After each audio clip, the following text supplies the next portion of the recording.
கருத்து கணிப்புகளில் என்டிஏ கூட்டணி முந்தியிருக்கிறது. Axis my India நடத்திய தேர்தலுக்கு பிந்தைய கருத்து கணிப்புகளிலும் என்டிஏ கூட்டணி முந்தியிருக்கிறது.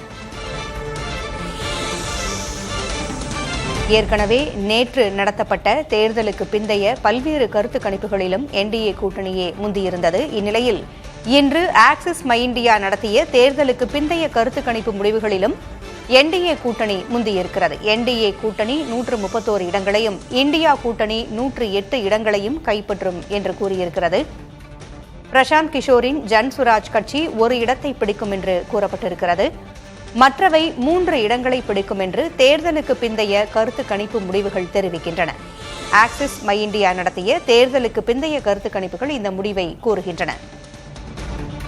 மொத்தம் 243 தொகுதிகளை கொண்ட பீகார் சட்டமன்ற தேர்தலில் 122 இடங்களை பிடித்தால் பெரும்பான்மை என்ற நிலை இருக்கும் சூழலில் என்டிஏ கூட்டணி 131 இடங்களை பிடிக்கும் என்று கூறப்பட்டிருக்கிறது.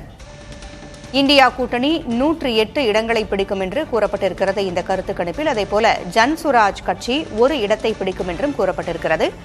மற்ற கட்சிகள் 3 இடங்களை பிடிக்கும் என்றும் இந்த தேர்தலுக்கு பிந்தைய கருத்து கணிப்பில் வெளியிடப்பட்டிருக்கிறது.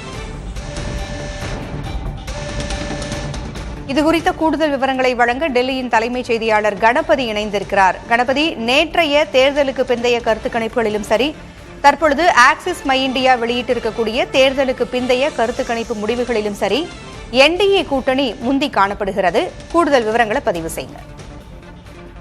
தேசிய ஜனநாயக கூட்டணி இந்த தேர்தலுக்கு பிந்தைய கருத்து கணிப்பிலும் முன்னணியில் இருந்தாலும் பிற கருத்து கணிப்புகளை காட்டிலும் குறைவான இடங்களையே பெறும் என இந்த கருத்து கணிப்பில் தெரிவிக்கப்பட்டுள்ளது.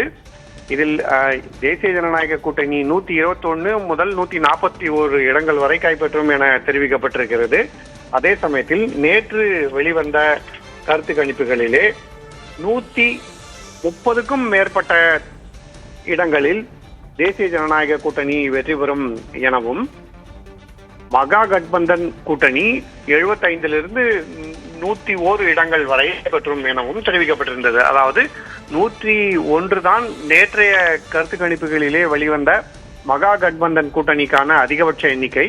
ஆனால் தற்போது அந்த கூட்டணி 98லிருந்து 118 இடங்கள் வரை கைப்பற்றக்கூடும் என இன்று வெளியே வந்துள்ள கருத்து கணிப்பிலே தெரிய வந்துள்ளது. அதே போல முதலமைச்சர் வேட்பாளர்களில் பிரபலமானவர்கள் யார் என்று பார்த்தோம் என்றால் அதில் தேஜஸ்வி யாதவுக்கு 34% இந்த கருத்து கணிப்பிலே பங்கேற்றவர்கள் தங்களுடைய ஆதரவை தெரிவித்திருக்கிறார்கள். அதே சமயத்தில் நிதிஷ்குமாருக்கு 22% இந்த கருத்து கணிப்பில் பங்கேற்றவர்கள் மட்டுமே ஆதரவு தெரிவித்திருக்கிறார்கள். ஆகவே நேற்றைய கருத்து கணிப்புகளை காட்டிலும் சிறிது வித்தியாசமாக இருந்தாலும் நீங்கள் சொன்னது போல தேசிய ஜனநாயக கூட்டணியே இந்த கருத்து கணிப்பிலும் முன்னணியில் காணப்படுகிறது.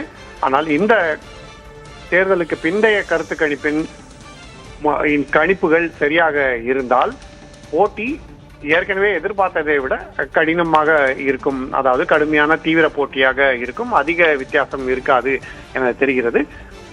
வெள்ளிக்கிழமை அன்று காலை வாக்கு எண்ணிக்கை தொடங்குகிறது. அன்று தேர்தல் முடிவுகள் வெளியாகும். அப்போது பீகார் மக்கள் என்ன முடிவு செய்திருக்கிறார்கள் என்கிற முழு விவரங்கள் தெரிய வரும். பூங்குழலி, விரிவான தகவல்களை வழங்கியமைக்கு நன்றி கணபதி.